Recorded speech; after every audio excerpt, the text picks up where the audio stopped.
She stood 5 feet tall and weighed less than 100 pounds soaking wet. She wore her hair pinned up under a wide-brimmed hat, and she smiled at the crowd the way a schoolteacher smiles at children before a lesson. Then, she picked up a rifle, and the targets started dying. Not failing, not getting knocked around, dying, shattered, reduced to powder and splinters at distances and speeds that professional military marksmen of the era could not reliably replicate. She did it with guns she had modified herself in ways nobody at the time fully understood. Shooting techniques she had developed alone in the woods of rural Ohio before anyone had even heard her name. The image of Annie Oakley that most people carry around is the one from the posters, the one from the songs, the one from the Broadway show where she's charming and funny and just a little bit dangerous. That image is not wrong exactly, it just leaves out the part that makes her genuinely terrifying. Annie Oakley was one of the most technically sophisticated shooters who ever lived. The rifles she used were not standard-issue frontier weapons. They were precision instruments that she had spent years understanding at a mechanical level most gunsmiths of the period never achieved. The way she shot was not instinct or natural talent, though she had plenty of both. It was engineering. It was physics applied to gunpowder and lead with a consistency that bordered on the inhuman. And the targets she shot in contexts that the sanitized version of her story tends to quietly skip past were not always glass balls and playing cards. This is the real Annie Oakley, not the legend, the woman. She was born Phoebe Ann Mosey in August of 1860 in Darke County, Ohio. The name Annie Oakley came later. The guns came almost immediately. Darke County in 1860 was not a gentle place. It was the edge of settled America, where subsistence farming meant exactly what the word subsistence implies. You grew what you ate, you hunted what you couldn't grow. And when the harvest failed or the weather turned, people went hungry in ways that left permanent marks on everyone who survived them. Annie's father, Jacob Mosey, died of pneumonia and exposure when she was 6 years old, caught in a blizzard returning from a mill run that the family needed to survive the winter. After that, things got worse before they got better. Her mother remarried twice. The second marriage ended with the stepfather's death and left the family in a poverty that was genuinely desperate.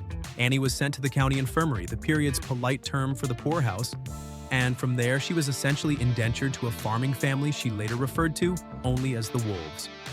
She never named them publicly. In her autobiography, she described 2 years of abuse, overwork, and deliberate cruelty that left her, at age 10, running back to the infirmary on foot rather than spending another day in that house. Before her father died before the Wolves, she had learned to shoot his Kentucky rifle, not as a hobby, as a necessity. The family needed meat, and she was the one who had a gift for getting it. By the time she was 8 years old, she was already a better shot than most of the men in the county. When she finally got back to her mother's house, around 1872, she made a decision that changed everything. She was going to hunt professionally. She was going to supply game to the hotels and restaurants in Greenville and Cincinnati that needed wild quail, grouse, and rabbit, doing it so efficiently and consistently that she would pay off her mother's mortgage with the proceeds. She did exactly that. By the time she was 15 years old, Annie Oakley had paid off the mortgage on her family's farm entirely through the sale of wild game she had shot herself. Now here's the detail that most accounts of this period gloss over, and it matters enormously for understanding what kind of shooter she actually was. The hotel and restaurant buyers who purchased her game had a specific requirement. The meat had to be undamaged, shot through the head, not through the body. Headshots on small, fast-moving birds at hunting distances, consistently and reliably without wasting ammunition she could not afford to waste, because every missed shot was money the family didn't have. What she was doing between the ages of roughly 10 and 15 was practicing the most technically demanding form of field shooting that existed, under conditions that punished every mistake with genuine economic consequence. She was not plinking at cans. She was developing the muscle memory, the trigger discipline, the sight picture, and the breath control of a competition shooter in the field, under pressure, thousands of times before she ever set foot in front of a paying audience. By the time Frank Butler met her in 1875, she was 15 years old and had already put in more deliberate shooting practice than most professional marksmen accumulated in their careers. Frank Butler was a traveling exhibition shooter, good enough to make a living, performing for paying audiences across the Midwest, which in 1875 was not a trivial accomplishment. He came to Cincinnati as part of a shooting tour and issued what he apparently considered a safe challenge. He would compete against any local shooter for a cash prize with a side bet of $100. The local hotel owner who arranged the match had been buying Annie's game for years. He knew exactly what he was putting Frank Butler up against. The match was held on Thanksgiving Day, 1875, 25 clay birds apiece. Frank Butler missed one. Annie Oakley missed none. What happened next is the kind of thing that makes the story seem like it was scripted, except that it absolutely was not. Frank Butler, who had just been beaten in a shooting match by a 15-year-old girl he had never heard of, fell in love with her. Within a year, they were corresponding by mail. Within 3 years, they were married. Within 5 years, they were performing together as a professional shooting act, and Annie had adopted the stage name she would make famous. The name Oakley almost certainly came from a Cincinnati neighborhood. Mosey was not a name that looked impressive on a playbill. Oakley had a crispness to it, an Anglo-Saxon solidity. It sounded like something a sharpshooter would be called. She needed the name to sound right because what she was about to do required the audience to believe in her before she ever fired a shot. The rifle she is most associated with in the popular imagination is the Winchester Model 1873. This is accurate, but incomplete. She shot Winchesters throughout her career, but she didn't just shoot them. She understood them at a level that most of her contemporaries, including most professional gunsmiths, did not. The Winchester Model 1873 was a lever-action repeating rifle chambered in several calibers, most famously the .44-40 Winchester centerfire cartridge. It was called the gun that won the West, a marketing slogan that had more truth to it than most marketing slogans do. As a factory-produced firearm, the Model 1873 was excellent for its era. As a precision instrument in Annie Oakley's hands, it became something different. She requested specific modifications from Winchester and from gunsmiths she worked with over the years, and those modifications tell you a great deal about how she thought about shooting. She wanted reduced weight stocks because she was a small woman, and the standard dimensions were designed for men of average build. A stock that doesn't fit your body correctly forces compensation in your form, and compensation introduces inconsistency. She was not willing to tolerate inconsistency. She had her trigger pulls adjusted and set to exact specifications. The factory trigger pull on a Winchester of that era was heavier than necessary for a skilled shooter who understood exactly what her hands were doing. A lighter, crisper trigger means less disturbance of the sight picture at the moment of firing, which translates directly into tighter groups at distance and faster, accurate shooting in rapid sequences. The barrels she preferred were shorter than standard. Shorter barrels sacrifice some muzzle velocity, but what they gain is handling speed. A shorter barrel brings the sights onto the target faster, allows quicker transitions between multiple targets, and reduces overall weight in ways that favor a shooter tracking moving targets rather than shooting from a fixed position at stationary ones. She also chose specific ammunition loads rather than accepting whatever was available. A rifle that shoots accurately with one load may shoot erratically with another. Finding the combination that works best for a specific gun in specific conditions for specific targets requires knowledge and experimentation. Annie Oakley had both, and she kept detailed notes on which batches performed to her standards. The act she developed with Frank Butler was structured around a specific hierarchy of difficulty that most audiences didn't consciously register but responded to viscerally. She started with things that looked easy and were merely very hard. Stationary targets at reasonable distances shot quickly and accurately. This established competence gave the audience something to applaud and got them relaxed. Then she escalated. Moving targets. Multiple targets in rapid succession. Targets at extreme distances. Targets shot while moving herself. The famous trick shots that defined her act were not tricks in the sense of illusions. They were demonstrations of skill at the absolute edge of what the human visual and motor system can actually do. Shooting a playing card edge-on requires hitting a target less than a millimeter thick, at its narrowest dimension from a distance of several feet. The margin for error is essentially zero. The fact that she did this consistently in front of crowds under the pressure of performance tells you something about the level of precision she had achieved. Shooting a cigarette from between Frank Butler's lips, which she did regularly and which he apparently found no more alarming than having his hair cut, requires hitting a target roughly 8 millimeters in diameter at distance, while your target is a human being you are in love with, in front of hundreds of people, with the understanding that a miss is not just an embarrassment, but a catastrophe. She never missed. The shot that impressed professional marksmen most was the one she performed with a mirror. She would stand with her back to a moving target, sight through a hand mirror held over her shoulder, and shoot the target while it was in motion. This requires mentally reversing the mirror image, tracking a moving target through an indirect sighting system, and executing the shot in a direction opposite to the one her body is facing. It is, from a technical standpoint, extraordinarily difficult. She made it look like something she had been doing all her life, which in a meaningful sense she had. When Buffalo Bill Cody hired her for his Wild West show in 1885, she was 24 years old and already one of the most technically accomplished shooters in the world. What the show gave her was an audience measured in the tens of thousands rather than the hundreds, and an international platform that would eventually take her to Europe and put her in front of royalty. Annie Oakley was the show's first major female star, and her presence was a calculated decision on Buffalo Bill's part that turned out to be inspired. She drew women to the show who might not have come otherwise. She gave families a figure who was extraordinary without being threatening. And she provided shooting demonstrations that were genuinely distinct from anything else in the program, because it was personal in a way the cavalry charges and buffalo hunts were not. One small woman and a rifle and a series of targets, and the gap between what you expected and what actually happened was the entire experience. Sitting Bull saw her perform early in the 1885 season and immediately gave her an Oglala Lakota name. The name translates roughly as Little Sure Shot. The Lakota had specific cultural traditions around naming, and names were not given casually or for promotional purposes. When Sitting Bull named her, it was a statement about what he had seen. He had seen someone who did something with extraordinary consistency and precision, and he recognized it for what it was.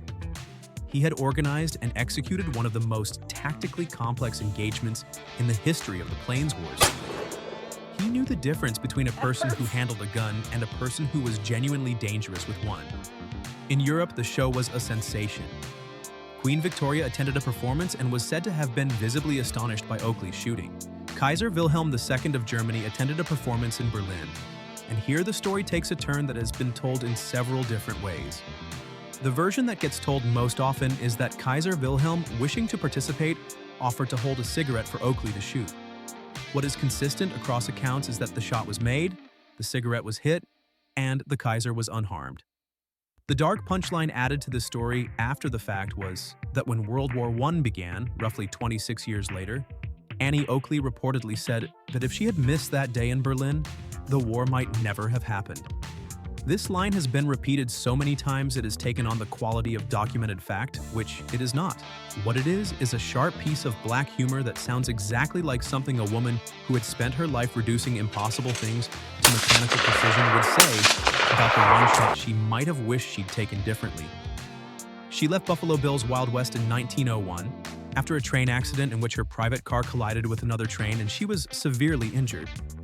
The injuries required surgery and a recovery that lasted more than a year. She was temporarily paralyzed in her left side, and there were real questions about whether she would ever shoot competitively again. She did, of course. Within 18 months, she was back on the range, and within 2 years, she was competing again at a level that humiliated shooters half her age. The nerve damage healed almost completely, and she attributed the recovery in part to the shooting itself, to the demands it placed on her nervous system to rebuild the precise connections the injury had disrupted. What the accident did change was her relationship to the big production. She was done with Buffalo Bill's operation, partly because of friction with his management, and partly because she was in her 40s now and the relentless physical demands of a touring show had accumulated. What she moved into instead was something that turned out to be even more consequential in the long run. She started teaching. The programs she developed for training women in the use of firearms were the first of their kind in America.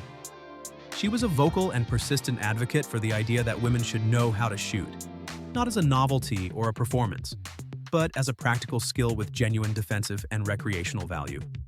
She taught at country clubs, firing ranges, private estates, and in open-air exhibitions. She adapted her instruction to each individual with a patience and precision that people who trained under her consistently remarked on. During World War I, she offered to raise and train a company of women sharpshooters for service, an offer the military declined. The offer was not a publicity stunt. It came with specific proposals for training protocols, organizational structure, and operational deployment.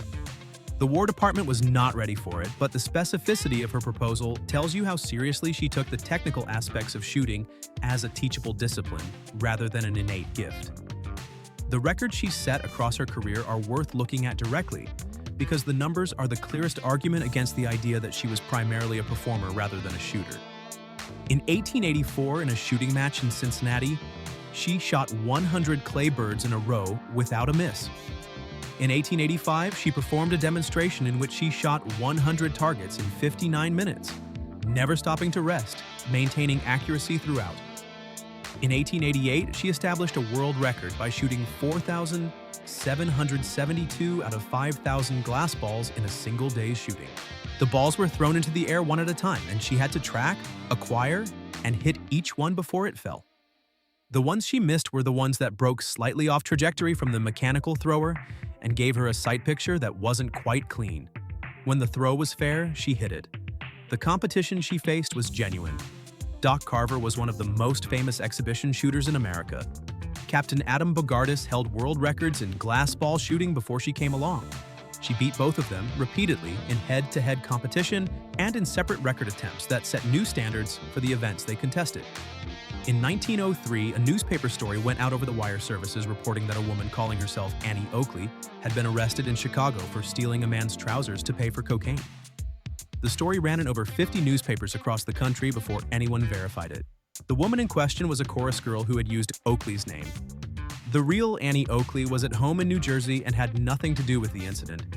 What she did in response is one of the most remarkable episodes in the history of American libel law. She sued. Not once, 55 times. She sued every newspaper that had printed the story, one by one, and she pursued those suits with the same methodical precision she brought to everything else in her life. Over the next 6 years, she won 54 of the 55 cases, collecting damages from newspapers across the country and establishing legal precedents about wire service liability that echoed through American media law for decades. She funded the litigation herself, traveled to courtrooms in multiple states to testify, and documented every aspect of the case with the same attention to detail she applied to ballistics. She understood that the evidence was on her side, and that patience and precision would eventually get her where she needed to go. She was right. The settlements she won did not make her rich. She donated most of the money. What she won was something she valued more, which was the record. The documented, legal, court-affirmed record that the stories were false and that the newspapers had been wrong. She continued competing into her 60s. In 1922, at age 62, she set a record at a trap shooting competition that stood for years. She was shooting at targets thrown by machine at speeds and angles calibrated to challenge the best shooters in the country, and she was outscoring people who had been born after she was already famous. She and Frank Butler remained married until her death in 1926. The marriage lasted 50 years and was, by every account from people who knew them, genuinely loving and genuinely equal. Frank had recognized immediately what he was dealing with when she beat him in that 1875 match, and he had never made the mistake of pretending otherwise. When she died in Ohio in November of 1926, he stopped eating. He died 18 days later in Michigan. The doctors attributed his death to grief. The Winchester rifle she used in her most famous performances is now one of the most recognizable objects in the history of American sport. It has been reproduced in everything from Hollywood films to children's toys, and the reproductions almost always make the same mistake. They make it look standard. They make it look like the gun that anyone might have used, just in the hands of someone with unusual talent. The real gun was not standard. It had been worked on, thought about, adjusted, and refined by someone who understood it at a deeper level than its designers had. The stock fit her body specifically. The trigger broke at a weight calibrated to her specific hand strength and her specific level of skill. The barrel length reflected a deliberate trade-off she had made after shooting long barrels and short barrels and comparing what they cost her and what they gave her. The reason this matters is that the standard version of Annie Oakley's story is a story about natural talent. She was born with a gift. She picked up a gun and it was as natural as breathing. The world recognized what she was and applauded. That story is not false. She did have extraordinary natural aptitude. The world did recognize and applaud her. But the story that talent alone tells doesn't account for the girl who spent 5 years shooting headshots on small birds in the Ohio woods under economic pressure that punished every miss. It doesn't account for the woman who filed 55 libel suits and won 54 of them through pure systematic persistence. It doesn't account for the shooter who, in her 60s, was still setting records against competitors 30 years her junior. Natural talent is where you start, what you do with it, how you refine it, how you pressure test it and modify it, and keep improving it across a lifetime. That is what separates the people who are remembered from the people who are forgotten. Annie Oakley was remembered because she was better than everyone else. She was better than everyone else because she worked at it with a ferocity and intelligence that her mild public manner thoroughly disguised. The real Annie Oakley rifle was deadly, not because of what it was, but because of who was holding it. And who was holding it was someone who had spent 20 years, before anyone in a city had ever heard her name, turning the act of hitting a target into a form of knowledge so deep and so automatic that it looked, to everyone watching, like something other than work. It was not something other than work. It was work taken to its absolute limit, and then a little past that, and then a little past that, until the limit had moved far enough that the original boundary was no longer visible. That is what the rifle meant. That is what she was. Not a performer who happened to be accurate. An engineer of accuracy who had found in performance the best available arena for demonstrating what engineering could actually do. The targets she shot, all those thousands of glass balls and clay discs and playing cards and cigarettes, were never really the point. They were the vocabulary she used to say something that had no other language. She stood in front of the crowds and the cameras and the European royalty, and she said it the only way she knew how. With powder and lead and the flat percussive report of a lever-action Winchester, and the message carried further than any words she might have used instead. This is what a human being can do when they spend their life becoming genuinely excellent at something difficult and beautiful and a little bit dangerous. She never missed.